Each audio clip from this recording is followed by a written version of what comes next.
वायुर्यमोऽग्निर्वरुणः शशाङ्कः प्रजापतिस्त्वं प्रपितामहश्च नमो नमस्तेऽस्तु सहस्रकृत्वः पुनश्च भूयोऽपि नमो नमस्ते.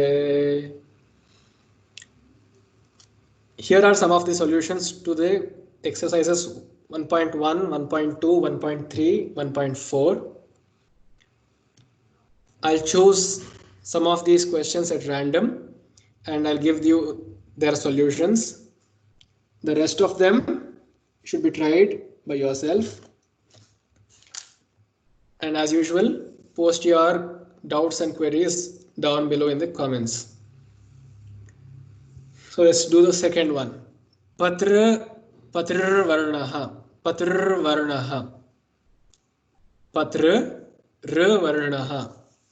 Patra Varna is one of the solutions. A second solution would be, since L plus L also is R from the Savarna Dirgha Sandhi, now to do these exercises you should be very proficient in all of the sandhis. Alright?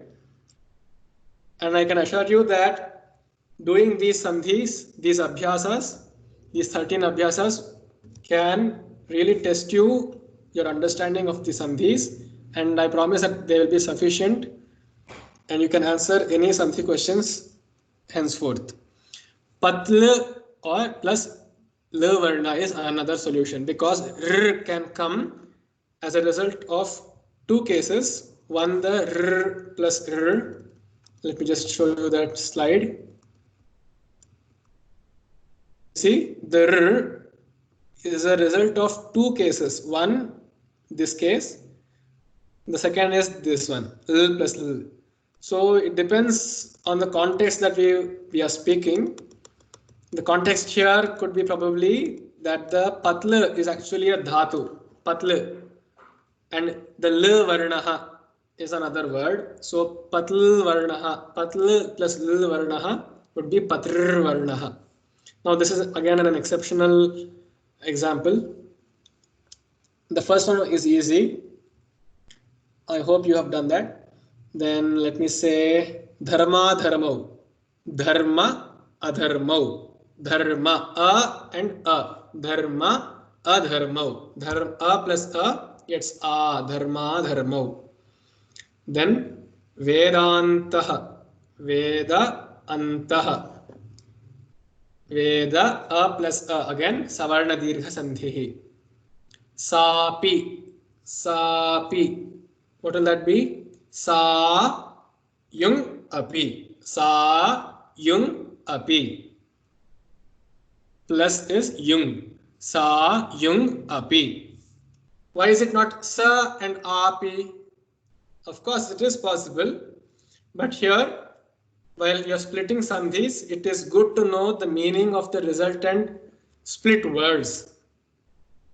Sa is a word, yes, I agree. Api will not be a word.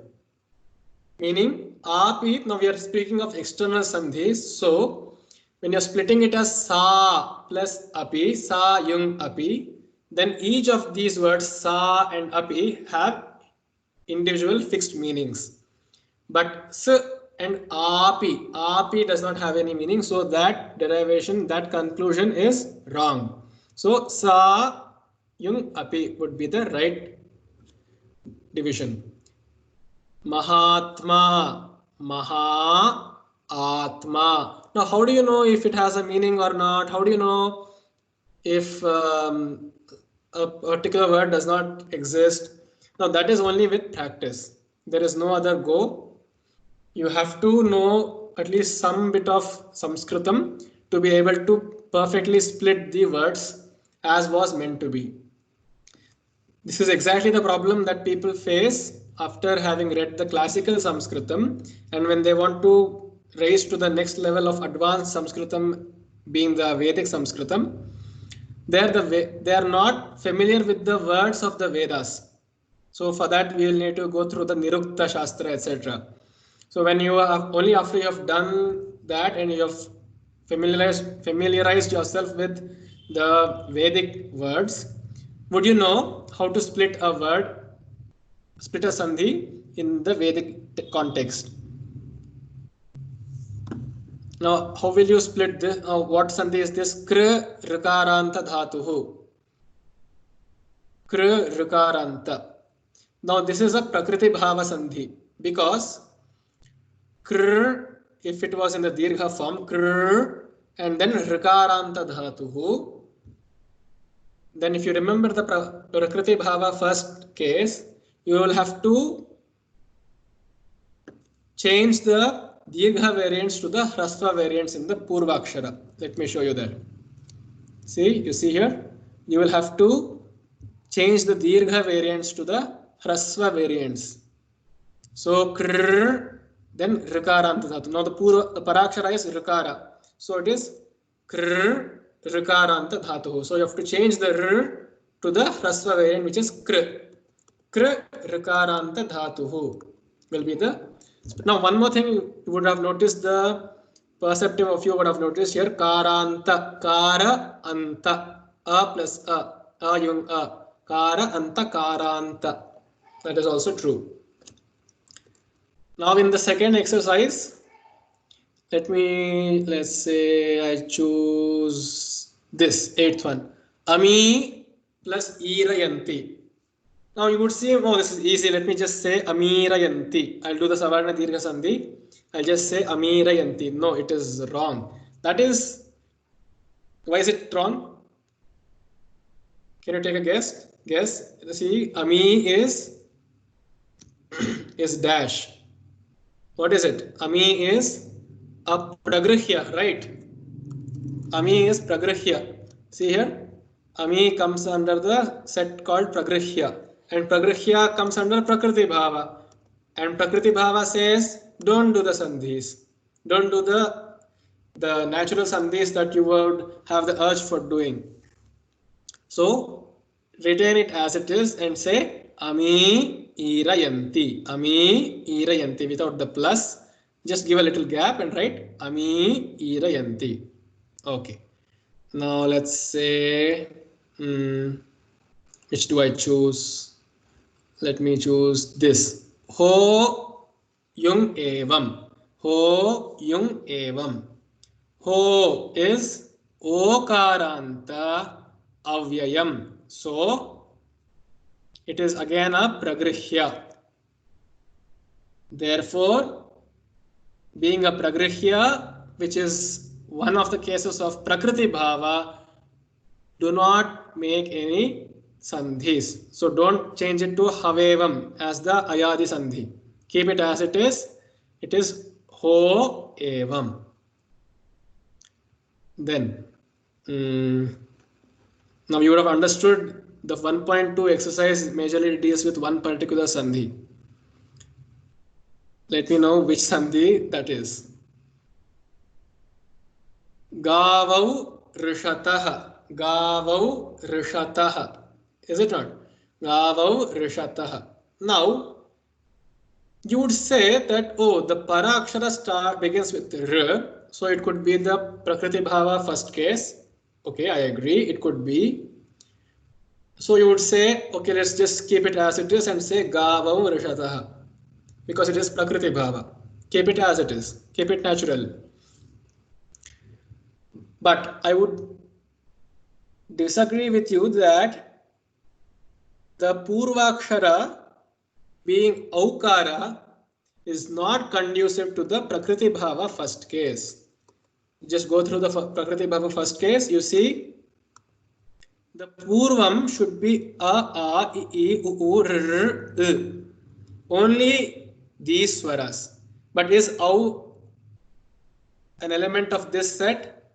No. Hence, it does not satisfy the condition for the first case prakriti bhava. Therefore, it is not a prakriti bhava, and do the usual sandhi of what is that? Vanta desha, ayadi sandhi.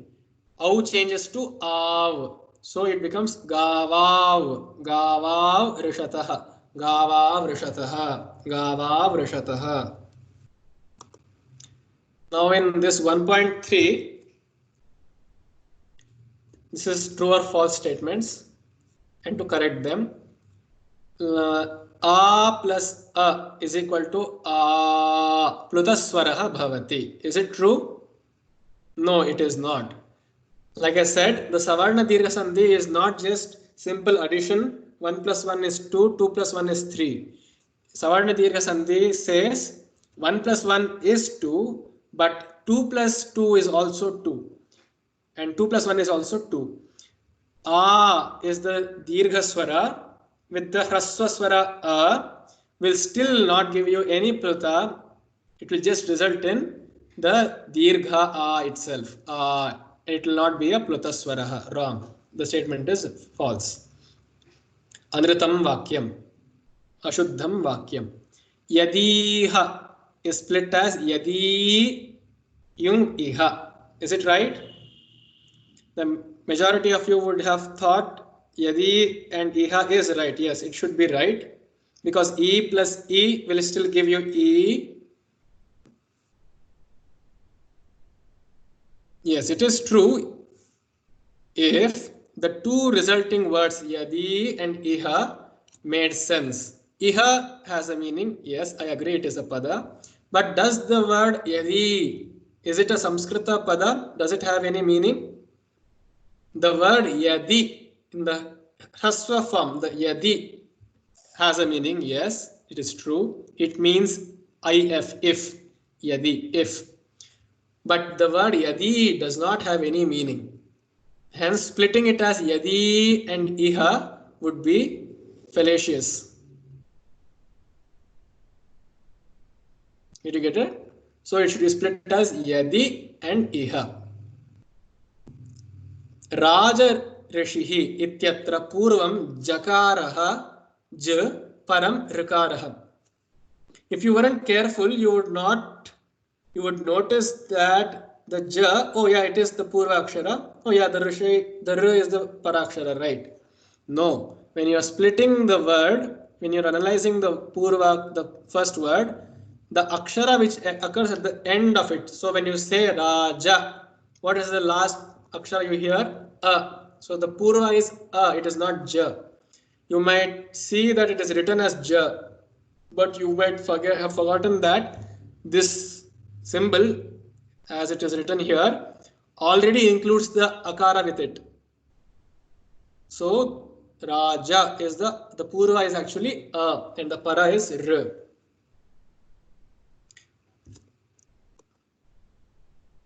Now the 1.4. Let's say Khelam yativa. Khelam yativa. This is simple. Khelami ativa. Khelami ativa. This is the first level of splitting it. Khelami ativa. Which sandhi is that? Yan sandhi. Khelami ativa. Khelam yativa. Yan sandhi. But some of you would have realized that ativa can also be split further into ati iva. Absolutely right. Ati iva is equal to ativa. Ati yung ava as ativa. Ativa. That is, which sandhi is that? Savarna dirgha sandhi. Ati iva. E plus E, E ativa. But here, Khelami plus a. E plus a is, when E comes in the Purvakshara, it is always the Yan Sandhi. Okay. In no other Sandhi does E, U, R, L come as the Purvakshara. It is always the Yan Sandhi.